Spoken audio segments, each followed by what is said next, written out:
So I'm going to talk about what you want to be looking for in your hay stands, in your pasture stands, to be able to get those to be the most productive they can be. And I want to start just with the simple soil testing. Now, if you're on a pasture, in Kentucky, we usually say soil test about every 3 years if you're on a pasture, if you're talking about a pasture, because the nutrients removed by the animal is really not that high. This chart from Southern Forages, in a 500-pound steer, there's 12.5 pounds of nitrogen, 3.4 pounds of phosphorus, 0.75 pounds of potassium. So the animal's eating the forage, but much of it, or most of it's being recycled, the nutrients, through the manure and through the urine. But that's very different in hay stands. So a tremendous amount of nutrients are being removed in a hay stand. Just for example, here with tall fescue, this is the pounds of nutrients being removed, or pounds of fertilizer, you might say, being removed per ton. So with fescue, 39 pounds of nitrogen, 19 pounds of phosphorus, 53 pounds of potassium or potash. So if you were taking off 3 tons per acre of tall fescue in hay, that would be 120 pounds of nitrogen, roughly 60 pounds of phosphorus, over 150 pounds of potash or potassium. So if you're removing that amount, then it just kind of makes sense. You need to think about putting that much back on. And I'm going to give you an example of where that did not occur. So we're not in a room. I can't get you to answer the questions I'm asking, so they'll be a little bit more rhetorical. But if you look at this, this is a hay field, about 45 miles east of Lexington. Then it was been harvested for hay for a number of years. As you can see, it's pretty much 100% broom sedge. So if I were to ask a group of producers in Kentucky, Missouri, or other places, they'd probably say, well, it's probably low pH. That's typically the issue, and often can be the issue when broom sedge takes over. So let's look at the soil test. Okay, the soil test actually, and I think my cursor will work here, the soil pH was 6.8, so actually great soil pH. The phosphorus was 68. Our goal in Kentucky is to get it to be 30 pounds per acre or higher. This 60 would be a very high, or get close to the very high. So this is in the high range for phosphorus. But the potassium is what is low. In fact, the soil test recommendations for potassium are down here, 360 pounds per acre. So the long and the short is this producer had been fertilizing and he had been liming, but he had been using triple 19, 19% of nitrogen, 19% of phosphorus, 19% of potassium. But you know from that previous slide that you're taking off a lot more potassium than you are phosphorus. So Dr. Jimmy Henning, actually, Jimmy did some work in Missouri as a specialist back a number of years ago, but Jimmy started a very simple little study on this site in 2018. He used these fertilizer treatments that you see there on the left of your screen and a few other ones. Certain plots he did not fertilize. Other plots he applied 200 pounds per acre of triple 19. So in essence, that's 38 pounds of nitrogen, 38 phosphorus, 38 potassium, same as the farmer had been doing. Okay, then he went with more kind of recommendations. He went with a 180, 40, 180, meaning that he put on each year 180 pounds of nitrogen, 40 pounds of phosphorus, 180 pounds of potassium. And then he went with a high rate, 180, 40, and 360 of potassium. Now you say that's a huge amount, but remember just how low that was. He did make sure that he put this on as split applications, not all at once, particularly the nitrogen. So the nitrogen was 60 pounds in March at green up, 60 pounds after the first cutting, and another 60 pounds in August. And on that high rate of potassium, he did a split application, spring and midsummer. Okay, these are the results that Jimmy found. And let me point out 2018 first. So the yield where he didn't do anything, he just harvested what was there, was 1.6 tons per acre of forage harvested in 2018, 1.2 in 2019. 2019 was a little bit hotter and drier, particularly late summer for us. The 19, he did get a little higher yield, but not much higher. But when he got into the putting on the nitrogen and particularly the potassium that it was calling for, so here at the 180, 40, 180, he had over 3.5 tons of forage. And at the recommended levels of potassium, he had 4 tons per acre of forage. And again, like I say, that's pretty high levels of potassium. But with 4 tons of forage, we're talking over 200 pounds of potassium being removed. Here's what he saw in the composition. So where he didn't do any fertilizer, the broom sedge was 83% of the forage that was being harvested. But when he got down here to the fertility treatments, particularly the high fertility treatment, he had 100% cool season grasses. And actually quite high even in the other lower fertility treatments. So in that stand that looked like it was 100% broom sedge, there was fescue, there was a bit of orchard and bluegrass down underneath, and that was able to be released when he started putting back on the fertility. So in essence, don't shortchange your fertility. Weed control, that's another very simple thing you can do in pastures and hay fields. And so I want to encourage you to just think about what are the issues? How can I improve the productivity? What are the simple things I can do first before I think about more major things? Here's an alfalfa field that Johnson grass has started creeping into. Got a lot worse just a week or so later. Now, this is what that field looked like. This was several years ago, but this is what it looked like about a month after that last picture that had the high Johnson grass. Now, if you've used alfalfa and you know how hard it is to control Johnson grass, you probably suspect that we were using Roundup Ready alfalfa. So we were easily able to control the Johnson grass. It's much harder to control Johnson grass in grass hay fields. In fact, there's really not any good options. I mean, you can wick with Roundup, but there's not grass herbicides to be able to use in cool season grass hay fields. There are some that you can take Johnson grass out of warm season grass hay fields, but not cool season. So it gets to be a much more difficult thing. Now in pastures, here's buttercup growing in a horse pasture. Now you may look at this and say, well, horses overgraze, that always happens. Something like buttercup or other weeds are going to be an issue. I don't have that in cattle pastures. Here's a cattle pasture that has buttercup and other spring weeds. But just on the other side of the fence, here's the field that same farmer has. And he simply made an early spring application of standard herbicide, and he knocked back the buttercup, and then he went back after the waiting period. I think in this case, it was actually the following year, and planted clover. So a beautiful stand where he had a major issue. So just encouraging you, if you've got some weeds encroaching, you may say, I don't want to kill clover, but if the weeds are overtaking, then knocking back those weeds. In fact, buttercup is one that, looking at the Missouri recommendations, a simple weed master that's 2,4-D Banville is a good control. Now, do pay close attention to the waiting periods, the residue, some of the very effective products like a Grazing Next. You really need to wait 6 months plus to put clover in. There's other herbicides you have a shorter waiting period like 2,4-D. So it's tricky to say, I want to get clover in. I also want to take care of weeds, to do both of those at the same time. Now, I love this publication from Missouri that Kevin Bradley and others worked on. Has identification of weeds. It has herbicides.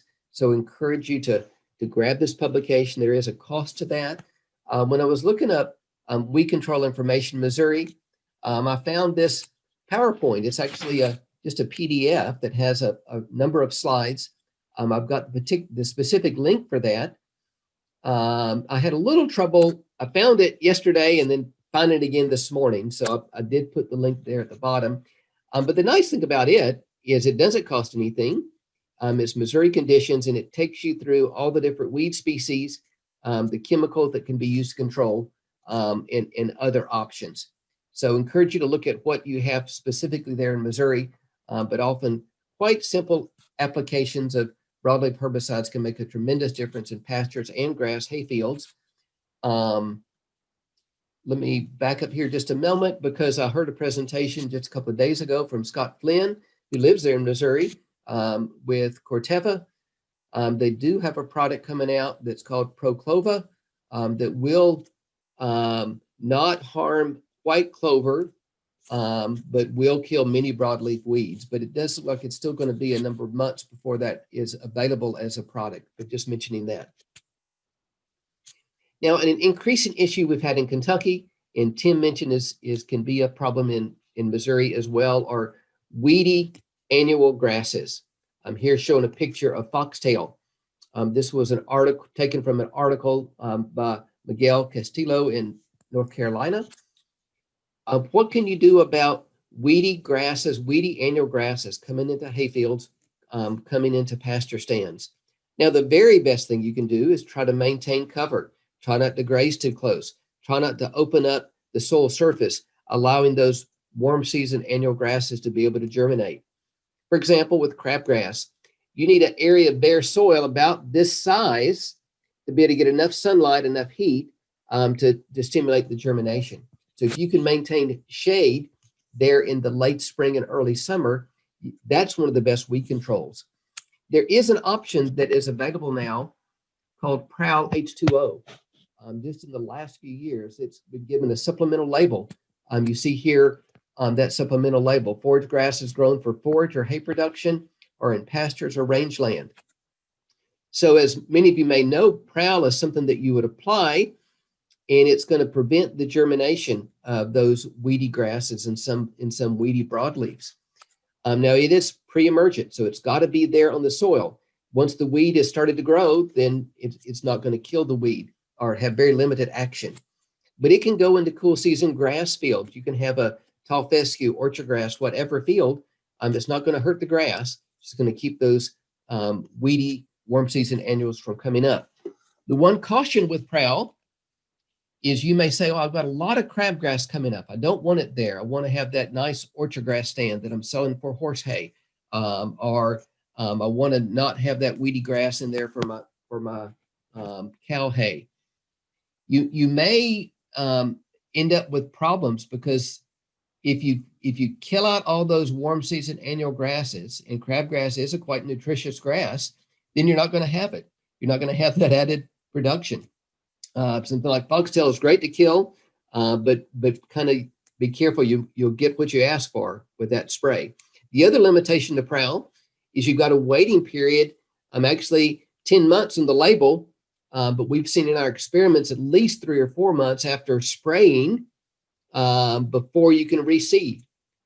So you clean up and you kill out those warm season annual grasses or keep them from ever coming up. You probably want to be able to seed something back in the fall to fill that in. So pay attention to that waiting period. And now, what are cutting and grazing management things you can do to maintain your stands? And I'm just going to show you a quick little example here. These are 2 orchard grass plants. The one on the left, we simulated continuous grazing. The one on the right, we simulated rotational grazing.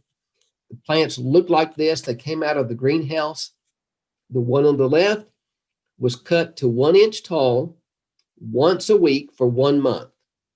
The one on the right was cut at the beginning of the month to 3.5 inches, like we would recommend in rotational grazing, and was cut again at the end of that month. So 1 month period of time, this is the regrowth that we're going to be observing from those 2 plants. Again, the one on the left is simulating continuous grazing, or once a week grazing in our case, the one on the right, rotational grazing. And you're looking at regrowth. The time lapse started on day 1, so we're looking at 5 more days of regrowth.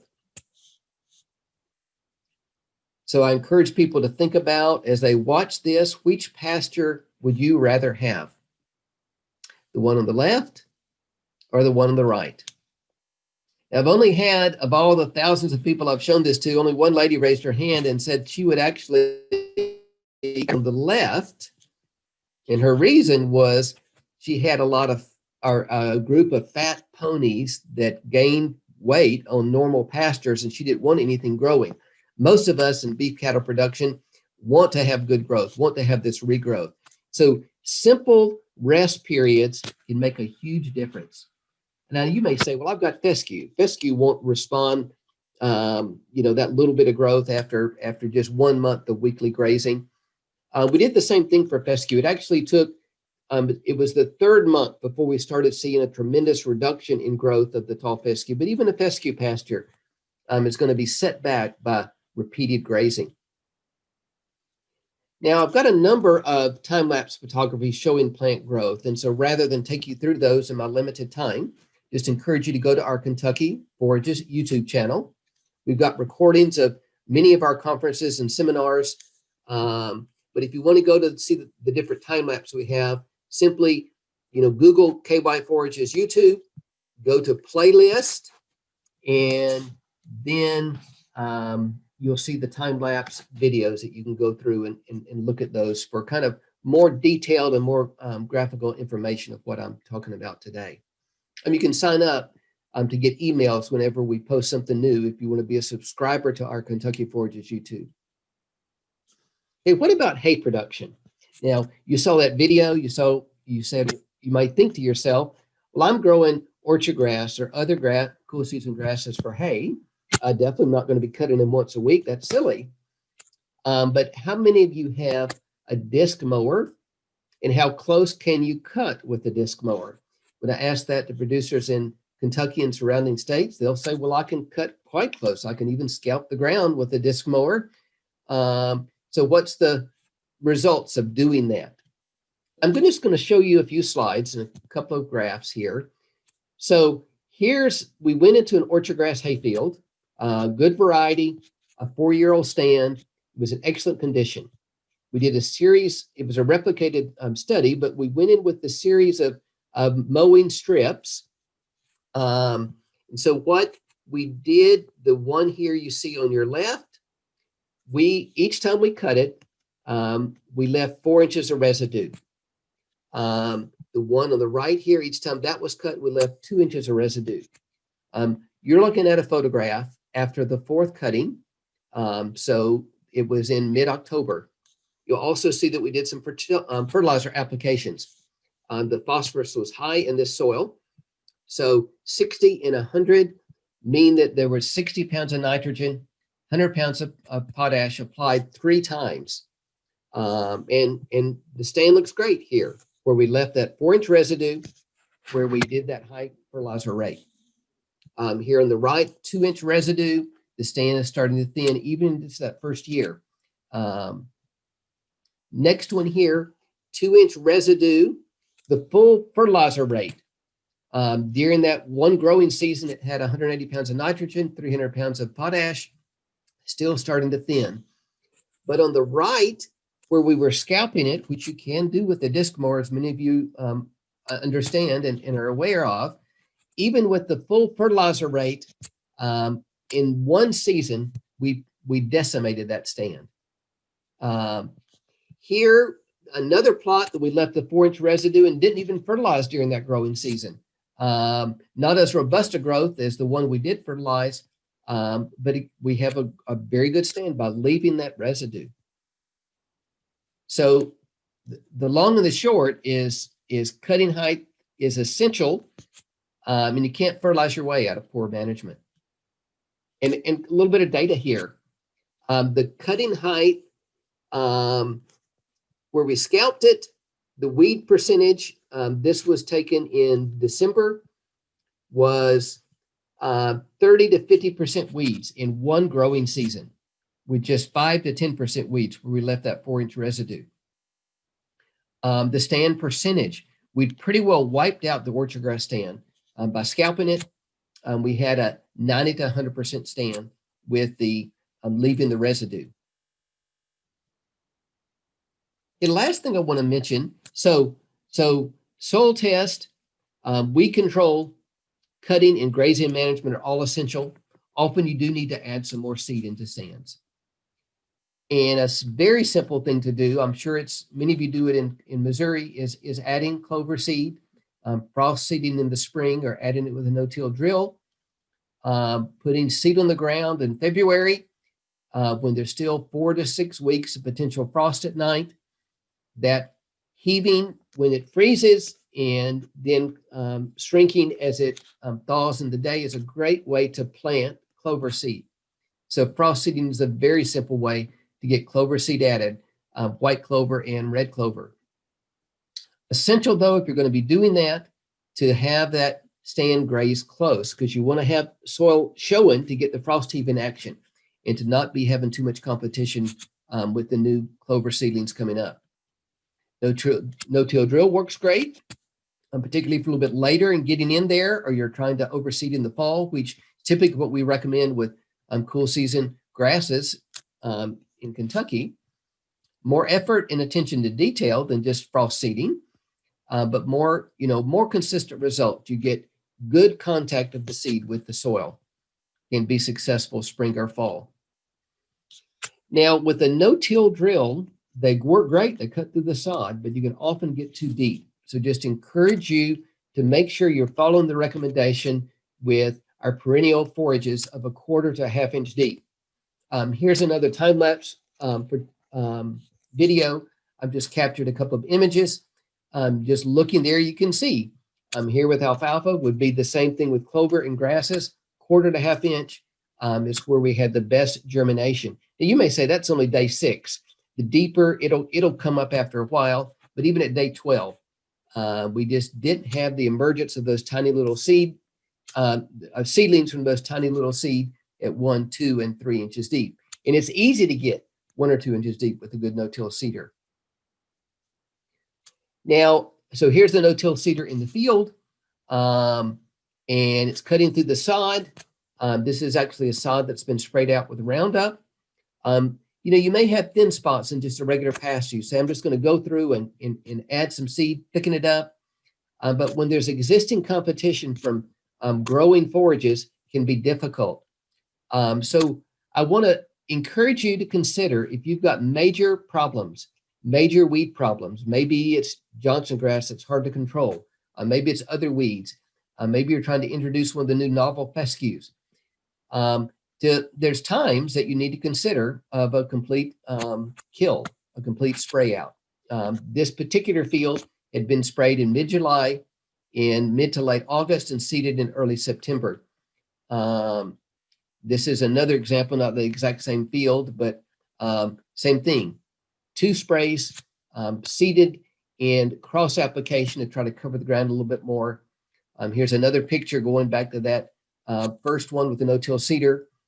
Here in early November, seeding in early September. This is the kind of stand from that complete kill.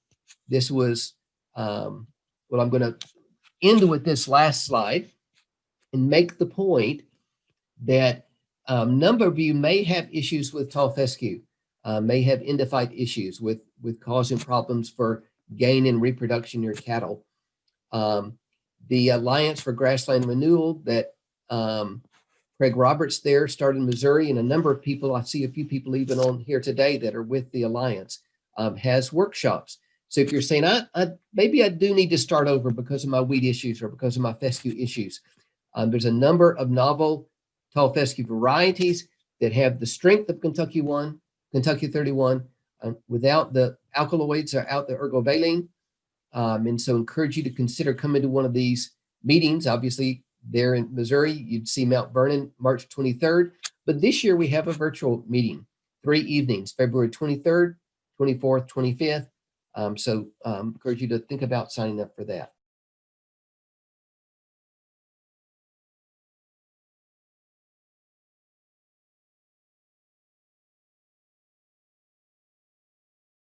So if we look at the cost of hay, winter feed costs account for about 60 to 70% of the annual carrying cost for a beef cow. And if you're in a situation like this Longhorn here, she's in a good way here, but for you, it's probably costing you a few extra dollars there with the bedding that she's made out of these round bales. So one of the questions that I look at, I tend to look at this as a whole system. So if you're looking at going into the wintertime feeding period and you need hay, one of the things that you need to take a look at is, well, just on the average, how long is your hay feeding period? That's going to be driven by your stocking rates.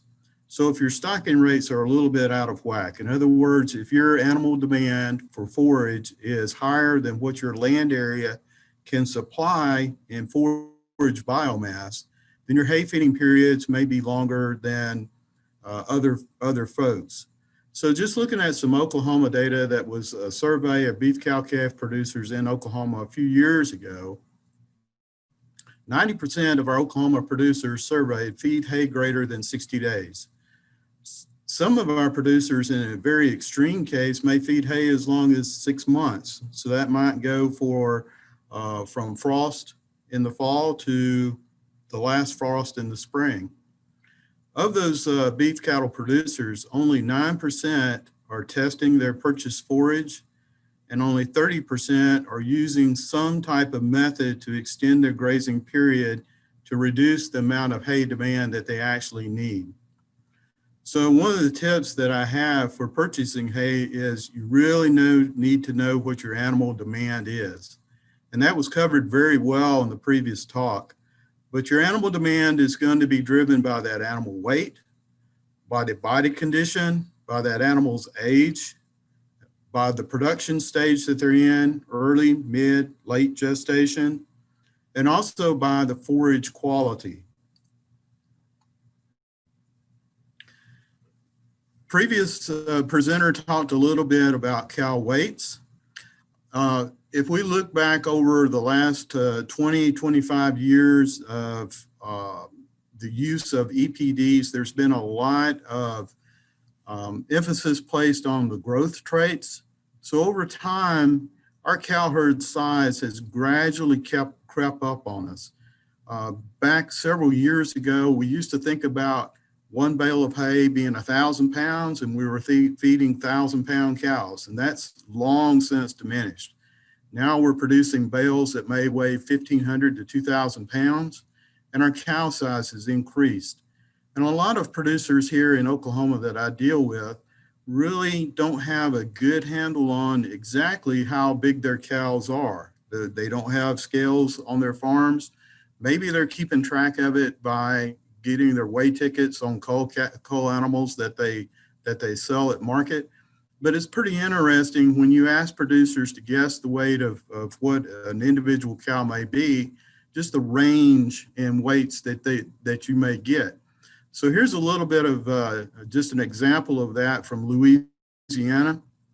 The cow here on the left, she's a big frame cow. She's a little bit thin in body condition compared to the cow on the right, but he had producers guess what the weight was of this individual. Her actual weight was 1,510 pounds. Closest guess was 1,497, which is pretty darn close. But you had a range from 800 to 2,050 pounds. And 62% of the producers missed it by 200 pounds or more. So think about that, what that might be doing to your animal demand for forage throughout the year, and what it's doing for your winter hay demands and for your supplemental feeding. The cow here on the right, she's a little bit smaller cow, but she's got a little bit more condition on her. She weighed 1225. Somebody was doing a really good job on guessing weights if it's the same individual guessing the closest on both. He guessed 1225 and the range from 812 to 1,700 pounds. 34% missed it by 200 pounds or more, 75% guessed it too low, and 25% guessed it too high. If I were to ask you, can you guess the weights on your individual cows? That's pretty tough to do. We understand that. But what if I were to go ahead and ask you, well, how much forage mass do you have standing to graze at any point in time? Could you guess that as well? My thought is that most producers don't have as good a handle on guessing their forage mass as they do guessing animal weights. And we did that same exercise that was done here with beef cows. We did that with forage mass as well. We had our producers estimate how much standing forage we had in a stockpile pasture, and it ranged from anywhere from 800 pounds to 2,500 pounds when the actual forage availability was 1,500 pounds. So the same thing will apply with the forage base as with the cows. We need to know with a fairly good sense of accuracy what our forage demand is and what it is that we're supplying.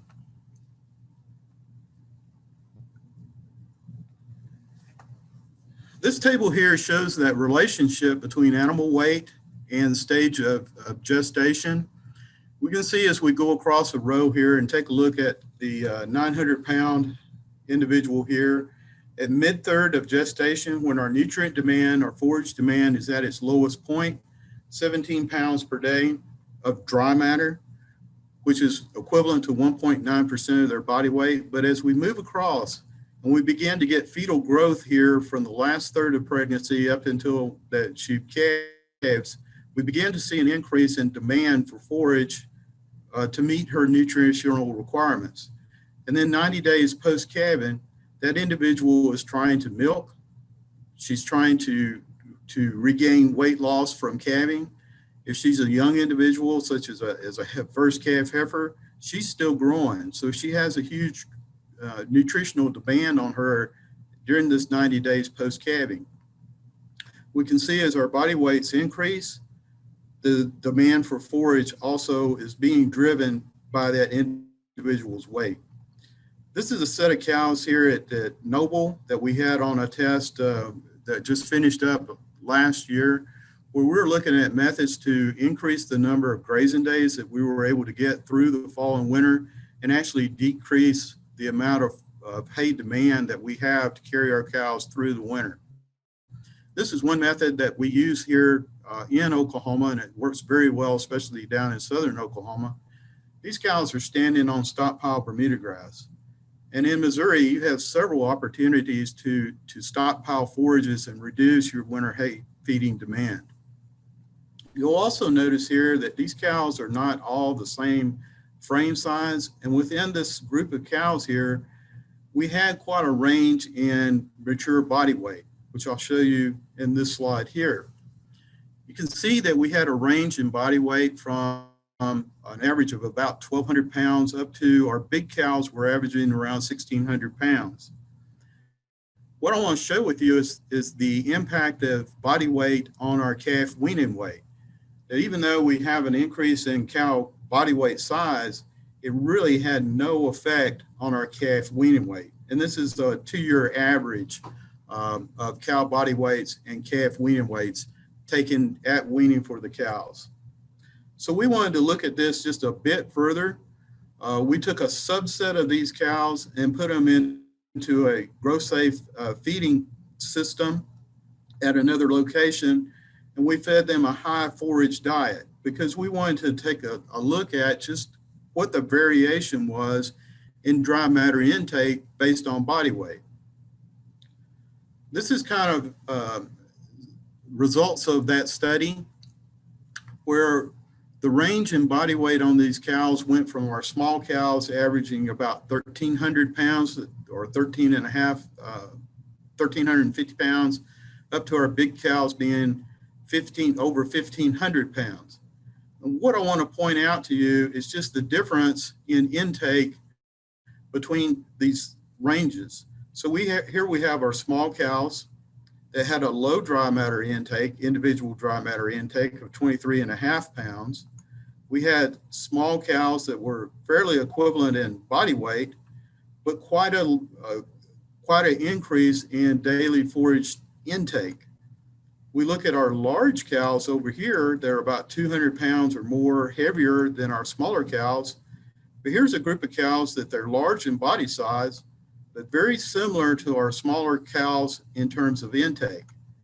And here we have our large cows that had an intake very similar to the intake in our smaller cows. So very interesting data that individual dry matter intake is not necessarily dependent on cow body size. You can have small cows that can eat just as much as a large cow, and a large cow that is maybe very efficient in forage intake and conversion, consuming as much as our smaller cows.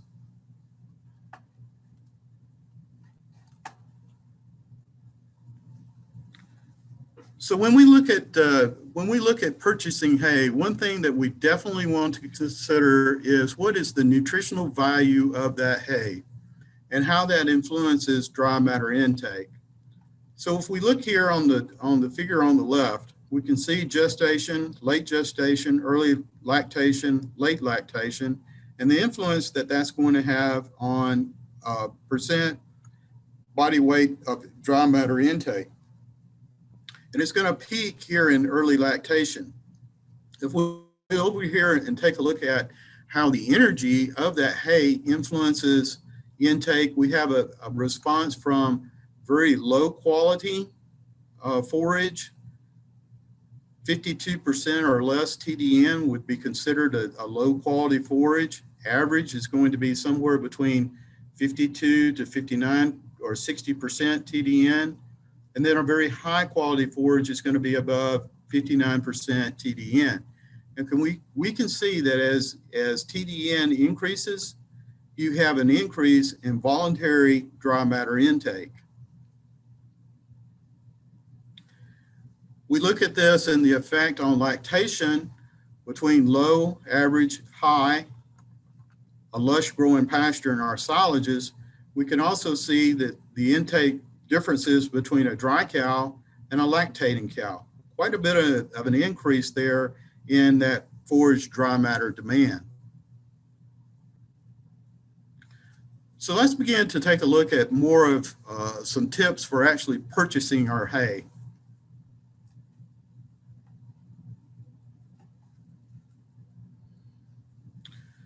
One thing that is just number one in my book is get that hay tested.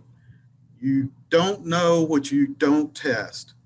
And also the appearances of hay can be deceiving. So down here in the bottom left corner, we have the appearance of a very good, very appealing hay here, very green compared to a little bit of an off-color hay. So if we were going by color alone, we probably would choose this hay over here. It just looks better. But when we get the test and we look at the relative feed quality, we can actually see that this hay here has got a higher relative feed quality than our greener, more appealing hay here on the left. And we wouldn't have known that if we had it tested. If you're purchasing hay from a producer, that producer should be able to provide you with a hay analysis. If they can't, if they don't want to, my suggestion would be to move to somebody who can provide you with that hay test. When you're looking at hay testing, look at hay test by species. So alfalfa is a separate species compared to a Bermuda grass hay or a tall fescue hay. Have it also tested by harvest. First, second, third should be tested separately. And make sure that you get a representative sample. This is very important. One bale out of a 100 bale lot is not going to be representative of that total quality in that 100 bale lot. How you obtain that sample really affects how representative it's going to be. And there's tools available to help you get samples. This is the Penn State Hay Probe. I know it's available in a lot of county offices in Missouri. It's probably available at some of the NRCS offices as well. It's a probe that's hand cranked here. This individual is using a brace to bore into this bale. I have done this on many, many bales, and if you need an exercise program, it's a darn good exercise program, and with the density of the bales that some of these balers are putting out now, it takes a while to crank this core into this bale. So a lot of people are putting on drills onto this core just to make it a lot easier to probe these bales. This is a Campbell Hay Probe. It's a push probe.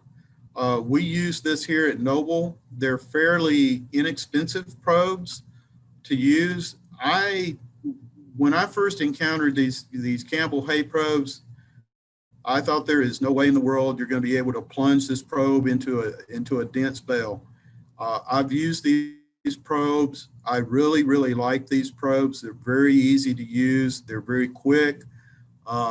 This is a PVC pipe here. It'll hold about 15 bales cord, and that's can be a fairly representative sample size. So when you get this tube full from different probes and different bales, that's a fairly good sample. Once you get that test back, there's things that you can look for on that test to give you an idea of what the quality is. Several institutes, extension places will probably also provide you with some type of a balancing ration with that hay. If you provide them with the class of animal that you're going to be feeding, they will provide you with some information back on what additional supplementation you may or may not need to balance the nutrients within that hay. So one of the things that I'm going to look at is just how much dry matter is in this bale. Dry hays are normally going to run between 85 to 90% dry matter. So keep that in mind when you get that sample. You want to be purchasing dry hay. You don't want to be purchasing excess moisture. Excess moisture is going to cause problems in storage. It's going to cause mold problems. In extreme cases, you can lose some of the nutrient value if that hay begins to heat up. So keep that in mind. It's looking for hays between 85 and 90% dry matter. Next thing I'm going to take a look at is crude protein.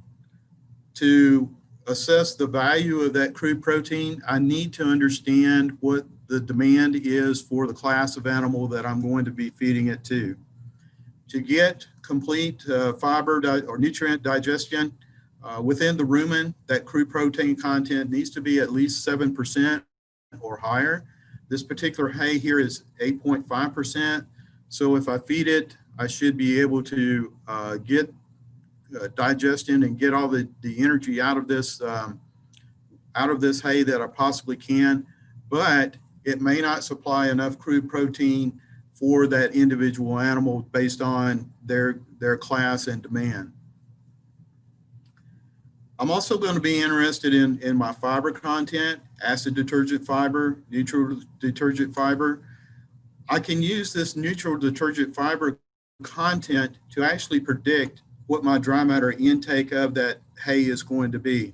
And I'll show you how to do that in a couple slides. TDN percentage, based on the previous slide that I showed you, this is going to be an average or above average forage quality hay based on our energy content. This particular sample, we have a 1,300 pound mature cow in early lactation. And you can see here her daily nutrient demand of 2.5 pounds of crude protein, almost 16 pounds of TDN. They're estimating her intake at 27.2 pounds. What they're saying here is that if we meet her estimated dry matter intake, she's still going to be a little bit short here on crude protein, a little bit short here on energy, and then they have some options here on supplemental feed and how many pounds of feed you would need to feed per day of these various supplements to balance this ration out and supply the crude protein and energy demand. Over here, you can see here we have the same 1,300 pound cow, but she's moved from early lactation to late lactation, and this hay here would supply all her nutrient demands. Oh, except she'd be just a little bit short here on energy.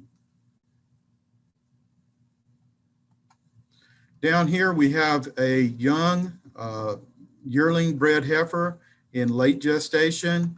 You can see here that she's also going to be short in protein and energy, and how the amount of feed to feed this individual to balance based on these various different supplemental options varies. I mentioned purchasing hay on a dry matter basis. If you don't have anything else to go by, at least purchase dry hay and not purchase excess water. As I mentioned earlier, hay is generally going to run 85 to 90% dry matter. Try and purchase hay based on a per ton or per pound of dry matter and not a per bale basis. So if we have a couple of hays here, and I'm just saying that each one of these is, the bales weigh 2,000 pounds, just for purposes of running an example here. Hay A has got 85% dry matter. That would be 1,700 pounds of dry matter per bale. If it's valued at $75 per ton, the value on a dry matter basis would be $88 per ton, or 52, or a nickel, just a little bit over a nickel per pound of dry matter. Hay B at 90% dry matter, so a 5% difference in dry matter, you get another 100 pounds of dry matter per bale. This with the 90% dry matter, it actually cheapens it up by $5 per ton on a dry matter basis. Up here at the top, I've got a link for you to Mississippi State.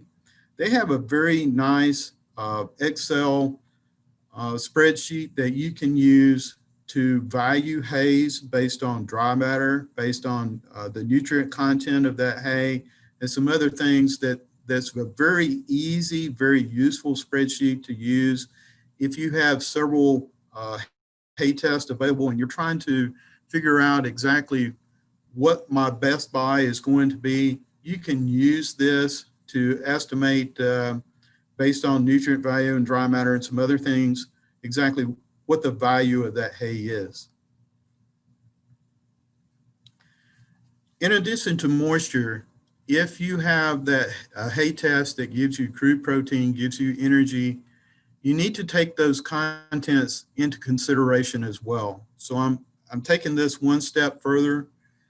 Hay A here is a little bit higher because it had a little bit more moisture in it than hay B, but hay A has got a little bit more crude protein in it than hay B.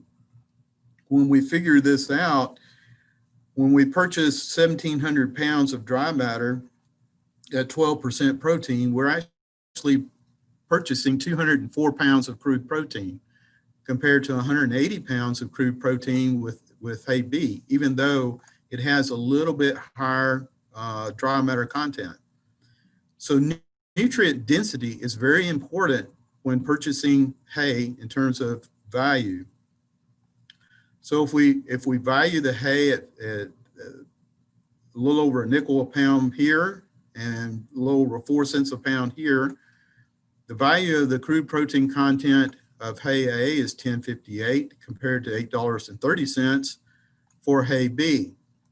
If we do the same thing for our energy value and run the same equations out, we have $54.71 here for hay A compared to $53.82 in B. If we put all this together, both hays are initially valued at $75 a ton, but we look at the nutrient value of hay A compared to hay B and take into account the amount of crude protein we're purchasing and TDN we're purchasing with hay A compared to B, we can do the math and see that we're actually purchasing $65.29 per ton of nutrients in hay A compared to $53.82 per ton nutrient value in hay B. Hay A, even though it's a little bit more moisture content is a little bit higher, is still within that dry matter acceptable range. So if you have your hay tested, you have your dry matter content, you have your crude protein, you have your TDN values, how much of that hay are they going to eat? And this is a good way to estimate what their dry matter intake of that particular hay is going to be, is by using the percent neutral detergent fiber content of that hay. So we know that cattle are going to consume about 1.1 to 1.2% of their body weight per day in neutral detergent fiber. So if we have our 1,200 pound cow and we use 1.2% NDF, she's going to consume about 14.4 pounds per day of neutral detergent fiber. If the neutral detergent fiber percentage in our hay analysis is 58.3%, that means that she's going to be able to consume approximately 25 pounds per day of this particular hay. That's not counting or accounting for our waste. This would be actual intake into that animal. If she's able to consume that intake and it has 12% crude protein and 62% TDN, she's actually going to be consuming 3 pounds of crude protein and 15.5 pounds of TDN. Then you need to compare that back to what she actually needs on a nutrient demand basis to see if it's meeting her requirements. For this particular hay, this is a very good, very high quality hay. This is a hay to stretch those needs out. You may not be needing to feed this particular hay free choice. It might be something that you feed with a lower quality hay to balance that lower quality hay, or you feed it on a limited basis just to stretch out your hay feeding demands. Also, when you're purchasing hay, if you do need to supplement, add the cost of that supplement into the valuation of your hay here. Depending upon what your supplements are available to you, sometimes if supplements are really, really cheap and available, sometimes you can stretch a lower quality hay out and kind of make a lower quality hay a fairly good buy. But I still like to have I still like to purchase dry matter, and I like to purchase nutrient density. Once you've made that decision on which hay you're going to purchase, protect your investment. This is a very poor example of storing round bales. This bale probably initially had some problems. If you look here, it's tied with twine. That twine is really spaced out here across this bale, so it probably was not a very well-shaped bale to begin with. So it was very subject to weathering losses to begin with. But we can see here we've really put it into a bad spot. I know where this picture was taken. For some reason, this is actually in a terrace channel. So we were storing it probably in about the worst possible place we could store it. And you can see what's happened here. We're wicking this moisture right up into this bale. We're also getting a lot of weathering from the outside down through this bale. So when we go out and feed this bale, there's several things that's going to happen. One, when you pick this bale up, this lower third here is probably going to stay on the ground. You're not going to be able to have the opportunity to even feed it. Or if you are looking at trying to improve a bare spot in your pasture area by putting some additional organic material down, you're going to leave it here as well. The other thing that's probably going to happen is the best part of this bale is now in the core, and cows know that. They're probably going to core out the center of this bale and probably leave the rest of it here as waste. So this bale becomes very expensive to feed because you're going to have to feed a lot of these bales to meet the dry matter intake requirements and nutritional requirements of that cow. Without a forage test, just kind of looking at this bale based on the quality. An individual cow may not be able to consume enough of this bale to meet her nutritional demands. This is that same bale, and just looking at the percentage of weathering by depth here. Just on the outside perimeter here, we're going to lose a lot of hay loss just due to weathering in our outside 4 to 6 inches.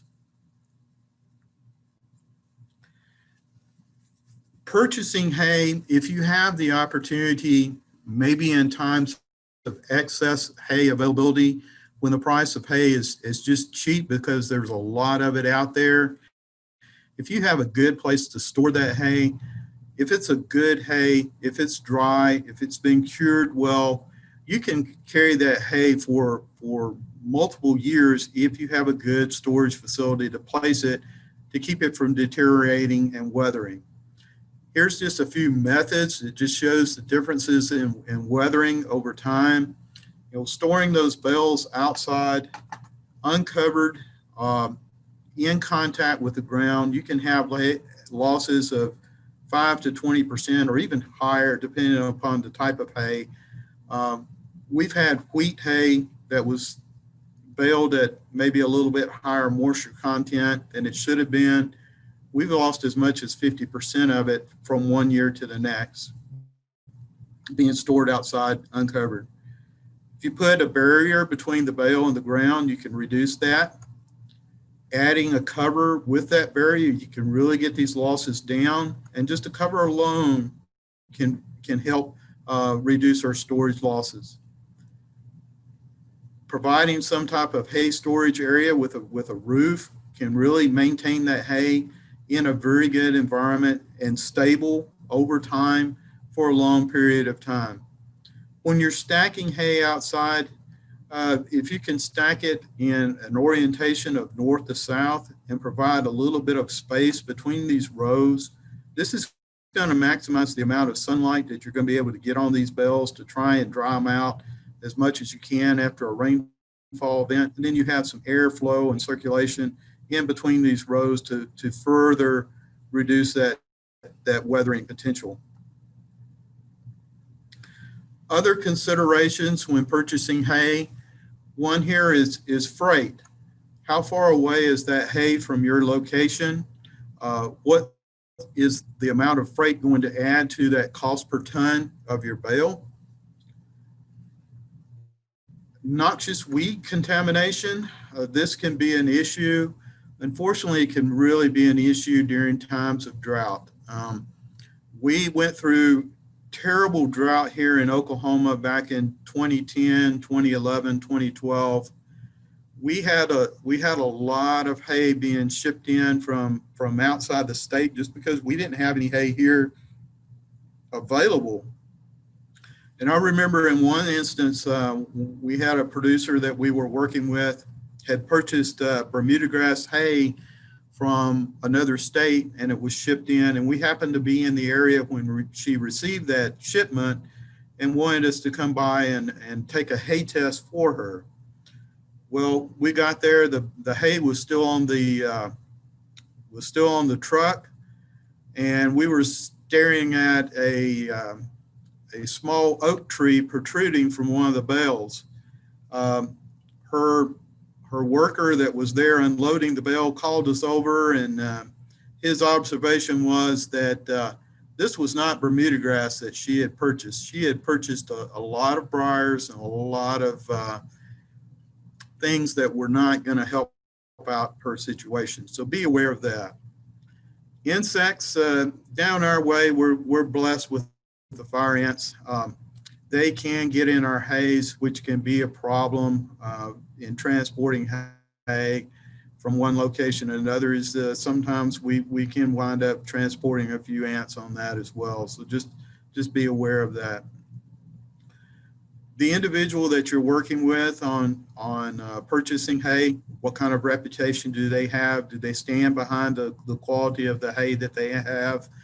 Do they tend to, if customer satisfaction, if there's customers that have been dissatisfied in the past, do they work with them to make things right? establishing a good working relationship long-term with a supplier is always a good thing to do. As I mentioned earlier, can you purchase excess hay in times of surplus and store it? Do you have good facilities to store that hay? And working with a written contract and agreement, usually that's a good way to avoid potential conflicts later down the line if your expectations don't meet with what's supplied. Other considerations in purchasing hay: bale shape. Bale shape can give you a good indication of how much moisture that bale was put up with. It's also going to give you a very good indicator of how well that hay is going to be able to be stored over time. Did they use a bale wrap? Did they use a bale twine? How closely together is that twine spaced on that bale? You know, the tighter, the closer together it is, the better it's going to be. There's several new types of bale wraps that are coming out that really do a good job of preserving that hay and keeping as much water from penetrating those bales as you can. Some people go by smell, and there is there can be something to that, but don't let color and don't let smells outweigh what you can get in a hay analysis or a forage test. Other things to think about depending upon the type of forage, especially in times of drought, there can also always be considerations for nitrates in forages. This table here just gives you an idea of how those parts per million concentrations can range from safe up to toxic. Generally, this can be a problem with some of our summer annual forages, such as the sorghum Sudan, millet, can be nitrate concentrators. Johnson grass can be a nitrate concentrator. This can happen when in the spring, after emergence, we may apply nitrogen to that crop. The crop takes it up in good growing conditions, and then it turns off dry, and it gets concentrated in the stems of that plant, and then we harvest it with high nitrate levels, and we can certainly have issues. We can test for that, and I would recommend that if that's a concern, that you do test. Final thoughts are going to be just feeding that hay that you've purchased. You know, you're making an investment in that purchase, and hay, if you're going to purchase hay, protect it through storage. Also give considerations to feeding. As I mentioned earlier, sometimes these bales here that have been weathered, you can see the coring effect here. We have an extreme loss of dry matter here, just going right onto the ground. Here we have our old longhorn. She's here. She's bedding up in this. These are not good situations. A lot of hay loss and a lot of dollars going back on the ground where they could have gone into an individual. The type of bale ring you use if you're going to feed through a bale feeder is going to have an impact on the amount of loss that you're going to have. This is an open skirted, very open metal bale feeder. You can see a lot of loss here on the ground. This cow here, she's got a big mouthful, but you can see a lot of loss here outside of this bale. If we just had an apron around the bale, would have kept that within the ring, given this individual more of an opportunity to consume that hay. This is a cone feeder here. The bale was suspended by this cone, and then you have a manger here around the cone. These work very, very well in terms of conserving hay and preventing hay losses. You can just see the difference here between the two feeding systems and the amount of hay that's left here on the ground. I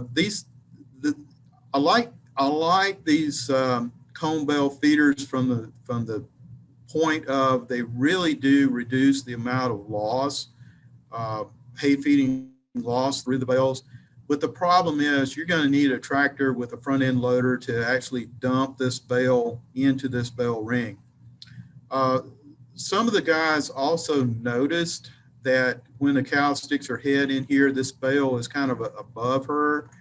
And as she pulls hay and out, you get some leaf shatter, and the leaf shatter comes down and can actually cause some eye irritation. So we noticed with these bale feeders that we actually had a few more eye problems just because of that compared to just this type of feeder.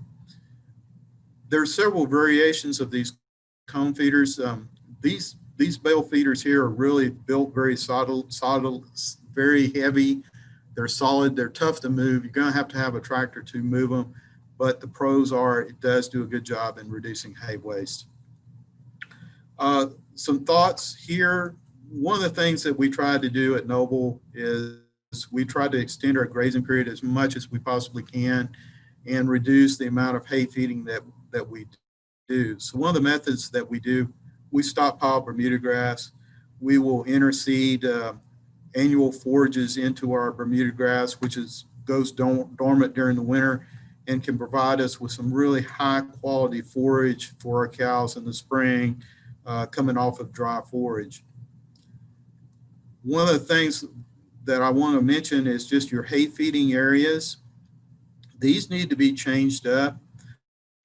If you can, if you think about where we normally feed hay, we normally feed hay in an area that's going to be in a cove or somewhere where we may have some windbreaks, some tree-lined areas where we have some windbreaks, and we typically may feed in those areas over several years. And what we can have is we can have nutrient contents building up in these hay feeding areas.